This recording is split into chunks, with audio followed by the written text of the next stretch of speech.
ये आप चुनाव की वजह से मजबूरियों के तहत सोचते हैं ऐसा, या ये अब देश की सोच ऐसी होती जा रही है जैसा कुछ लोग कहते हैं कि बहुत समाज में रेडिकलाइजेशन नहीं, पिछले 2014 से तो ये कंसिस्टेंटली इस तरह के वाहियात किस्म के बयानात आ रहे हैं और इन पर कोई रोक टोक नहीं लगता। अगर नरेंद्र मोदी चाहे तो आधे घंटे के अंदर ये सबकी जबानें बंद हो जाएंगी। नरेंद्र मोदी देश के प्रधानमंत्री नहीं चाहते, उनकी सरकार, उनकी आइडियोलॉजिकल आरएसएस और पूरे संघ परिवार हिंदुत्व की ऑर्गेनाइजेशन इनको हिम्मत दिला रही है और बोले कि बेटा बोलो, हम तुम्हारे पीछे खड़े हैं, कुछ नहीं होगा। अच्छा, केवल बीजेपी और प्रधानमंत्री या मुख्यमंत्री या अखिलेश यादव भी अब इस कैंपेन के अंदर आज अब जितना, और मैं कह रहा हूं बड़ी फ्रिवलस बात है, कोई जिन्ना का नाम ले ले, कोई पाकिस्तान का नाम ले ले, कोई लेना देना नहीं, कोई सर पैर नहीं कि हम इस चीज को डिस्कस करते, लेकिन ये हो रहा है और किसकी वजह से हो रहा है? अखिलेश यादव क्या है ये? ये बैकग्राउंड में क्या है बताइए आप। ये एक मस्जिद है, बताइए फिर। आप ये रखकर मुझसे सवाल कर रहे हैं। अब मैं क्या जवाब दूं? ये चुनाव की हकीकत है। अरे मैं क्या जवाब दूं? ओवैसी साहब, आप उससे बेहतर। अरे मैं क्या जवाब दूं? आप ही तो रख रहे हैं बैकग्राउंड में, मैं तो नहीं रख रहा हूं ना। जिना में जिना का नाम लिया, अब जिना का नाम हमसे ज्यादा योगी लेते हैं, इनको इतनी मोहब्बत क्यों होगी जिना से? भाई हम तो लेते ही नहीं है ना। भारत का, उत्तर प्रदेश हो या भारत का मुसलमान हो, हमने जिना के पैगाम को रिजेक्ट किया। आप जिना जिना करते हैं। नहीं, जिना अगर योगी पहले करते तो फिर भी समझ में आता। जिना का नाम तो अखिलेश यादव ने लिया पहले। हाँ, तो उनको पूछना चाहिए भाई, वो उन्होंने क्यों कहा जिना का नाम, किसने उनको कहा कहने के लिए? अच्छा, उनको यह भी नहीं मालूम कि महात्मा गांधी, पंडित नेहरू, सरदार पटेल, ये कौन से इनसे बारटला हुए? इनको किसी ने कह दिया थम्स अप ने, और उन्हें थम्स कह दिया उन्होंने। अरे आपने कहा, मैंने तो नहीं कहा ना। अगर हम कहते तो हम जेल में होते, क्योंकि अखिलेश ने कहा, इसलिए उनको कहा है कि बेटा बोलते जाओ, कोई बात नहीं है। आप सेकुलरिज्म की बात कर रहे हैं, कानून का इस्तेमाल उस पर भी नहीं होता ना। अगर कोई मुस्लिम नेता उत्तर प्रदेश में वही बात जो अखिलेश कहते तो आज जेल में होता वो।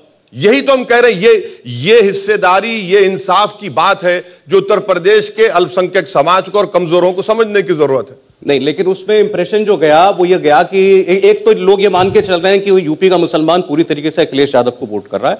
उनको ये लगता है कि अगर कोई योगी को हटा सकता है तो अखिलेश यादव हटा सकता है। अखिलेश यादव सबसे नाहिल सियासी लीडर हैं। 2014 का इलेक्शन हारे, उनकी लीडरशिप में लड़ा गया था। 2017 का इलेक्शन हारे, उनकी लीडरशिप में लड़ा गया था। 2019 का हारे। तीन चुनाव जो शख्स हार जाता है अपनी पार्टी का और झोली भर भर कर मुसलमानों ने खैरात के तौर पर वोट दिया, तब भी बीजेपी जीत गई। उत्तर प्रदेश के मुसलमानों को यह सोचना है और सोच रहे हैं कि हमारे वोट की वैल्यू क्या है। आपकी वोट की वैल्यू उस वक्त होगी जब आप अपने एक इंडिपेंडेंट पॉलिटिकल लीडरशिप को बनाएंगे, आपकी वोट की वैल्यू जब भी बढ़ेगी। वरना तो आज आप देखिए, इनको तो क्या इनकी इज्जत है।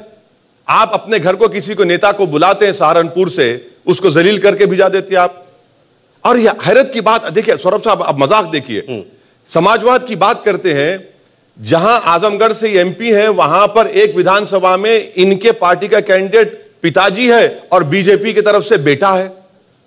क्या है, मजाक है भाई? और फिर बदायूं के एमपी बीजेपी में और पिताजी समाजवादी में। बदायूं के एक्स एमपी की बहन बीजेपी की जिला परिषद चेयरमैन, और आप हम पर उंगलियां उठाते हैं, हमको दर्ज देते सेकुलरिज्म का। अरे कभी अपने गिरबान में झांक कर देखो कि तुम में कितनी हिपोक्रेसी है। किसको, अरे बिल्ली जब दूध पीते समझती दुनिया नहीं देख रही है। देख रही है दुनिया, देख रही है दुनिया। आप जो मुख्यमंत्री थे, अगर आप योगी आदित्यनाथ के खिलाफ केस सैंक्शन कर देते तो केस चलता उनके ऊपर। आप नहीं किए, नहीं किया आपने, डेलिबरेटली नहीं किया। नहीं, जो भी हो, ये बात आप समझाते हैं, खास तौर पर मुस्लिम कॉन्स्टिट्यूएंसी को, वो हम सुनते हैं। लेकिन जैसा मैंने कहा, परसेप्शन फिलहाल चुनाव में ये है कि मुसलमान अखिलेश के साथ जा रहे हैं। ये ऐसा जो चुनाव के जानने वाले लोग हैं उनका नहीं, कोई परसेप्शन नहीं है। जो नौजवान है वो बेदार हो चुका है, वो समझ चुका है कि ये सिर्फ वोट लेते हैं, उसके बाद अपनी फैमिली की राजनीति करते हैं। मैं जहां से बात शुरू की थी, अखिलेश यादव, खराब ये लगता है कि अखिलेश यादव अगर जिन्ना कहें, इन्वोक करें, या वो पाकिस्तान कहें कि पाकिस्तान से तो केवल राजनीतिक दुश्मनी है हमारी, पाकिस्तान वरना हमारा दुश्मन नहीं है, तो इससे मुस्लिम वोट मिल जाएगा। मुस्लिम वोट को एसोसिएट कर देना कि मैं जिन्ना का नाम लूंगा, मुस्लिम वोटर, देखिए मैं पाकिस्तान का नाम लूंगा तो वो मेरे लिए सॉफ्ट हो जाएगा। यह सबसे खराब लगता है। बिल्कुल सही कहा आपने। यानी आप हमारी वफादारी पर शक कर रहे हैं। हमारी मोहब्बत से, सरजमीन से मोहब्बत पर आप शक कर रहे हैं। और दूसरी क्या है कि आप अपनी जहालत को दिखा रहे हैं। आप अपनी बता रहे हैं कि आपके दिमाग में कोई चीज है ही नहीं मुसलमानों के ताल्लुक से। अगर आप मुसलमानों के ताल्लुक से पॉजिटिव अप्रोच हो तो आप बोलते हैं कि मैं स्कूल खोलूंगा, मैं जो जेल में लोग हैं उनको रिहा कराऊंगा। आप कहते हैं कि जो CAA में लोग मारे गए उनके खिलाफ FIR नहीं हुआ, हम इन्वेस्टिगेशन कराएंगे। आप ये कहते हैं कि अस्पताल खोलेंगे। आप उनकी डेवलपमेंट की, कुरैश बरादरी की आप बोलते हैं कि मैं, आपने 5 साल में स्लॉटर हाउस का परमिशन दिया, अब दूंगा मैं। आप अंसारी बरादरी के पावरलूम को अच्छा करने की बात करते हैं। आप कुछ नहीं करते, आप सिर्फ पाकिस्तान कहते हैं। मुझे क्या करना है पाकिस्तान से? हमारे बुजुर्गों ने तो उसको ठुकरा दिया, उनके पैगाम को, हमको मतलब ही नहीं है। मगर आप बोले जाते हैं। मगर यह आपकी सोच है कि मुसलमान आपका गुलाम है और जो चाहे आप बोलेंगे वो करेगा। अब ऐसा नहीं होने वाला है। यह कोई इनकी बात को आंख बंद करके वोट देने वाला नहीं है अभी। इंडिया टीवी हर वक्त हर जगह डाउनलोड करने के लिए सर्च करें India TV news Google play store या ऐप स्टोर पर।